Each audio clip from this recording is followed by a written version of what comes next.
रहे हैं हरित प्रभात समाचार। आपके साथ मैं हूं राशि। आइए खबरों की शुरुआत करेंगे। खबर मध्य प्रदेश के रीवा शहर से, जहां पर सिविल लाइन थाना सांसद आवास का कांग्रेस पार्टी की महिला कांग्रेस नेत्रियों ने घेराव किया। आपको बता दें कि रीवा जिले के रेडियो के सभी बघेली कार्यक्रमों का प्रसारण अब बंद करने की बात सामने आ रही है।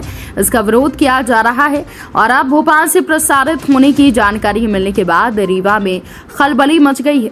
रीवा में बघेली भाषा के माध्यम से ग्रामीणों से लेकर शहरी क्षेत्रों में इसे सुनने को मिलता था, लेकिन अब इसका प्रसारण भोपाल से होगा तो ये सब चीजें बंद हो जाएंगी और इसको चालू करने को लेकर महिला कांग्रेस नेत्री कविता पांडे के साथ सभी कांग्रेसी महिलाओं ने ज्ञापन सौंपकर यथावत करने की मांग की है। 22 साल 25 साल से काम कर रहे थे, उसमें का नाम पांडे के लिए कल आए रहे तो प्रसाद जी के साथ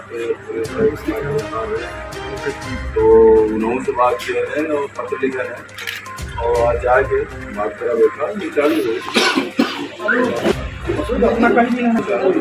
क्योंकि ये भैया ये बंद हो गया, फिर ये दोबारा चालू नहीं हो सकता।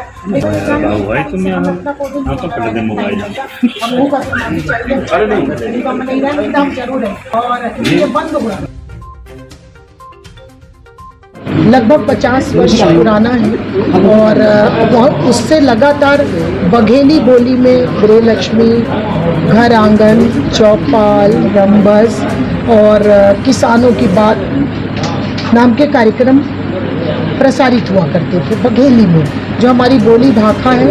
और रीवा ही नहीं, संपूर्ण विंध्य प्रदेश के लगभग 1.5 करोड़ लोग बघेली बोलते हैं। अपना पंचे हम पंचे सब जन बघेली बलवा करके अपने अपने घरों में। 1 मई से भारत सरकार, केंद्र सरकार द्वारा एक तानाशाही भरा निर्णय लिया गया और हमारे रीवा रेडियो स्टेशन से बघेली बोली के कार्यक्रम बंद कर दिए गए। रीवा ही नहीं, संपूर्ण प्रदेश से बघेली, बुंदेली, मालवी और निमाड़ी में जो बोली के लोकल कार्यक्रम होते हैं उसको बंद कर दिया गया।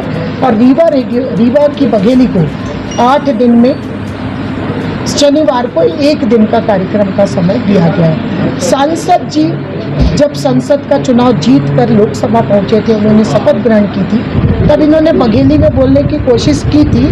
ये अलग बात है कि वहाँ के लोगों ने इनको करने नहीं दिया था और इनके कई बार ये बघेली में भाषण देते हैं, मैं भी देती हूँ, तो मुझे लगता है कि इनकी बघेली के प्रति प्रेम रहा है और ये चाहते हैं कि हमारी बोली भाषा को उचित स्थान मिले। मेरे मित्रों, आप सब जानते हैं कि भोजपुरी, जौनपुरी, राजस्थानी जो अन्य भाषा हैं उनको बहुत स्थान मिला है, उनमें पिक्चर बनती है, उनमें गाने बनते हैं, उनको बोला जाता है। अब बहुत सारी बोलियों को भाषा का दर्जा केंद्र सरकार द्वारा दिया गया है। तो आज मैंने सांसद जी से मांग की है कि बघेली बोली को भाषा का दर्जा दिया जाए और साथ ही जो रीवा रेडियो स्टेशन से बघेली में कार्यक्रम होते रहे हैं उन कार्यक्रमों को पुनः यथावत प्रसारित किया जाए। मुझे ये कहते हुए दुख हो रहा है कि ये जो 1 मई मजदूर दिवस के दिन से यहाँ से प्रसारित होने वाले कार्यक्रम समाप्त हो गए हैं। मैं विगत दिनों से बुंदेलखंड दौरे पर थी, मैं कल रात को वापस आई हूँ और मैंने सांसद जी से टाइम लिया और उनके घर में पहुँच गई हूँ और अड़ी रहूँगी तब तक जब तक कि हमारी बघेली बोली का कार्यक्रम पुनः चालू नहीं होता। आज तो हमने सांसद जी से विनम्रतापूर्वक निवेदन किया है, लेकिन ये बहन खूब लड़ी मर्दानी, वो तो झांसी वाली रानी थी, बुंदेले बोलो के मुँह से हमने सुनी कहानी थी। तो हम हक अपना लेना जानते हैं, हम रीवा सारे कार्यक्रमों का हम विंध्यवासी हैं और जहाँ जहाँ भाजपा के सांसद और विधायक जाएंगे हम दम से बघेली के लिए लड़ाई लड़ेंगे, आर पार की लड़ाई लड़ेंगे। और सांसद जी से मैं ये अनुरोध करती हूँ, मेरे इनके रिश्ते बड़े पुराने, मेरे मित्रों, जब मैं वकालत करा करती थी, ये बड़े भाई हैं और इनकी और मेरी टेबल वकालत के समय अगल बगल हुआ करती थी, तो बड़ी उम्र के हैं, बड़े हैं, मैं इनकी बहुत अदब और इज्जत करती हूँ। लेकिन ये छोटी बहन भैया विनम्रता से आज मांग करने आई है, लेकिन बघेली हम लेकर रहेंगे।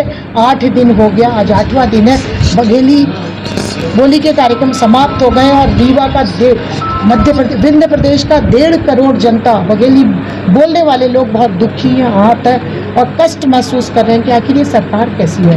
हर राजनीतिक दल को अपनी विंध्य, अपनी भाषा, अपनी विरासत, अपनी सांस्कृतिक संपदा को संरक्षित करना चाहिए, संवर्धित करना चाहिए। याद कीजिए कि मुगलों का काल हो चाहे राजाओं का काल हो, तो अपनी चीज़ों को वो सुरक्षित किया करते थे, उसको आगे बढ़ाते थे। तानसेन, बीरबल और तमाम ऐसे लोक भाषा के कवि और साहित्यकार हुए हैं जिनको राष्ट्रीय स्तर पर सम्मान मिला है। तो आज हमारे जो बघेली के कलाकार हैं लगभग 100 यहाँ पर तांबे थे, वो भूख लेने के रोजी चली गई। आप सोचिए, मैं विनय भट्ट का नाम लेना चाहूँगी, रीति सरगम पांडे का नाम, उमेश लग, इनमें से बहुत ज़्यादा लोग 22 साल से वहाँ काम कर रहे हैं। तो 22 साल से काम करने वाला आखिर अपनी उत्तरार्ध उम्र में, मध्यार्ध उम्र में कहाँ जाएगा? तो सांसद जी, हम आपसे विनम्रतापूर्वक आग्रह करते हैं कि जब आप अपने संसद आपकी शुरू हो तो आप मोदी जी से बात करिए कि आखिर आप कर क्या रहे हैं। रीवा रेडियो स्टेशन से आपका बैर क्या है? कोई व्यक्तिगत समस्या हो तो बताइए। जय हिंद, जय बघेली। साहित्यकार लोग आए रहे हैं और जानकारी दी नहीं कि कुछ कार्यक्रम बंद हो रहे हैं। आजीव पंचायत आई रही है और कल हम पत्र लिखे न सूचना प्रसारण मंत्री जी का, और जाए कि दिल्ली हम बातों करब और प्रयास करब कि यह कार्यक्रम चालू रहे चाहिए। आकाशवाणी केंद्र माना जाएगा। हाँ, नहीं प्रयास करेंगे, वो चालू होगा। भोपाल शिफ्टिंग की जा रही है, इसका क्या कारण मानते हैं?